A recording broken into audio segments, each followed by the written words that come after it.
এবং ভাতিজার মধ্যে সংঘর্ষের সূত্রপাত হয় এবং এর ধারাবাহিকতায় চাচা এবং চাচাতো ভাইয়ের হাতে আপন দুই ভাই খুন হয়।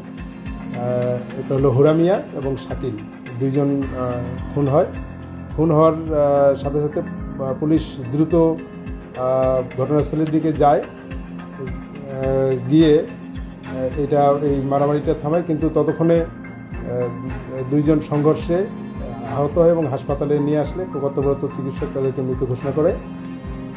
আমরা এই ঘটনায় জেলা পুলিশ, থানা পুলিশ এবং ডিবি সব মিলে ঘটনাস্থলে থেকে দ্রুত গিয়ে সেখান থেকে 9টি দেশীয় অস্ত্র, 5টি বড় রামদা এবং 4টি ছুরি উদ্ধার করতে সক্ষম হই এবং এই ঘটনার সাথে জড়িত 3 জনকে আমরা তৎক্ষণাৎ গ্রেপ্তার করে নিয়ে আসি এবং সাথে সাথে অন্যান্য আসামি যারা পলাতক রয়েছে তাদেরকে ধরার জন্য অভিযান পরিচালিত হয়। এর মধ্যে ওই দিনেই নিহত শাকিলের মা বাদী হয়ে জোসনা বেগম বাদী হয়ে একটি এজাহার দায়ের করেন। 9 জনকে আসামি করে একটি এজাহার দায়ের করেছেন। গতকালকে এই হত্যাকাণ্ডের অন্যতম মূল আসামি আউয়াল মিয়ার ছেলে শিপন ডিবি পুলিশের হাতে গ্রেপ্তার হয়েছে।